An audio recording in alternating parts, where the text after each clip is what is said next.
is Constance with ITH Staffing. How are my job seekers doing this week? I hope you are ready for another fantastic week. So today I want to talk about gaps of unemployment and how to sort of structure that within your resume and how to address it during an interview. But before we even get started to the topic of today, just a couple of things. If you've been actively in the job market for more than a month, you really want to 10x your efforts. The longer you're out of the job market, the harder it is to find a job. And so if you feel like you're at that, 6 weeks, 4 weeks, I would say make sure that you're networking, make sure you're connecting with individuals, companies on all social media platforms, not just LinkedIn, but you're going on the Instagrams, you're going on the Facebook, you're really making your presence known.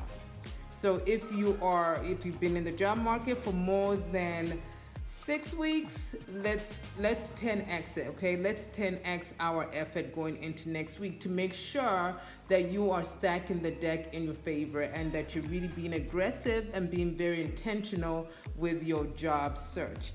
All right, so let's talk about gaps of unemployment. All right, so as a general rule, gaps of unemployment of more than a month to 2 months have an impact, especially prior to the actual interview.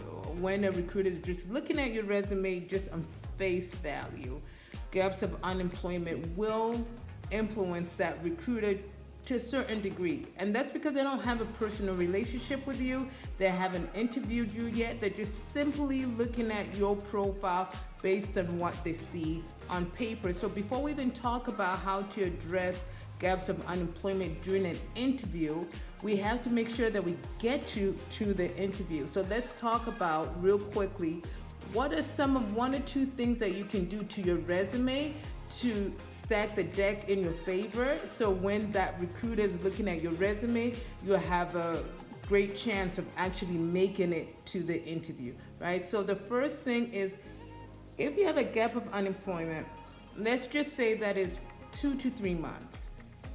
What I would recommend is that you eliminate the month and that you just put the year. So like 2017 to 2019. It's not ideal, but again, it's much better than having a gaping 2 to 3 month gap of unemployment, especially if it's continual throughout your career. Okay, so eliminate, if it's 1 to 2 months, maybe up to 3, eliminate the month and just put the year. Now, if your gap of unemployment is more than 6 months, just putting the year is not going to work. You actually have to explain that gap of unemployment. So let me give you an example. Say that you worked at, let's just say, company XYZ from June 2017 to, let's just say, July 2018, but you didn't start your next job until December, 2018. You want to explain that gap. Acceptable gaps of unemployment explanations, if that even makes sense, would be you took time off to take care of a loved one, you went back to school, you were laid off. If it's a situation that you've just been looking for a job for 6 months and you just haven't found anything, the best way to explain that particular gap of unemployment is that you were looking for the best suitable match for your skills and background. It's never a good idea to come out desperate.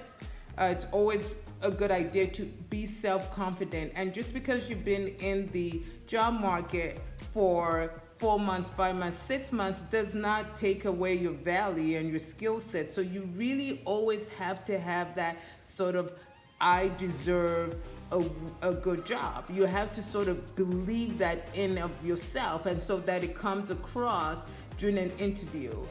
Insecurities in interviews actually, the recruiter can tell, the hiring manager can tell if you're insecure within an interview. And so if your gap of unemployment has been a long time. This is life. Life happens. Sometimes we do have to take time off to take care of a loved one, or we have to go back to school, or we had an unexpected layoff, or you just can't find a job. This is life. And most hiring managers, at least the good ones, understand that life happens. It's really incumbent on you, however, to explain what happened and to do it in a very tactful way without assessing blame or fault to anybody, right? And really focusing on the skills that you can bring to that specific job.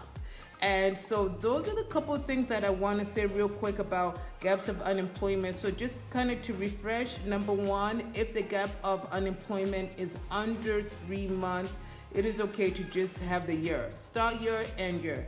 Number two, if the gap of unemployment is 3 months and above, especially 6 months and above, you want to have a brief one sentence within your resume that explains why you have that gap.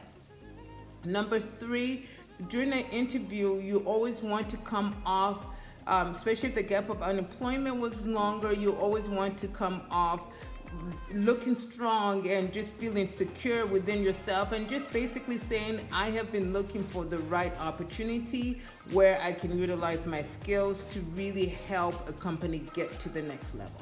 So you do not want to say, man, oh my goodness, I have been looking and nobody has hired me. You don't want to have a defeatist mentality. You really want to go in there and say, look, I have been looking for the right opportunity. And if this is the right opportunity, I'm willing to continue to have these discussions. What is really important when you have gaps in unemployment in your resume is to really be able to understand why you had that gap and being able to explain it in a professional way.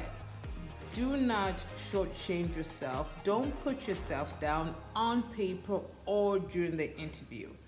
Realize that you have a skill set that an organization needs and is looking for. And your goal when you're in the job market is to find that company that needs your skill set. And it's your responsibility that your resume is done properly, is professionally done, that you've taken the opportunity to have somebody else proofread it, that it's in good resume structure, and that you have a cover letter. It's also really good, and it's very important to have a cover letter, especially when you have gaps of unemployment, because you can take that time to explain a little bit more as to why you have those gaps of unemployment. Now, of course, you don't want to get too personal and give out too much detail, but enough that the hiring manager kind of understands why that gap is there. So I hope you found that information useful. If you have any questions about your job search, please comment below. I personally will respond to every single question that you have as it relates to your job search. Please be sure to share, comment, like this video, follow us on Instagram, YouTube.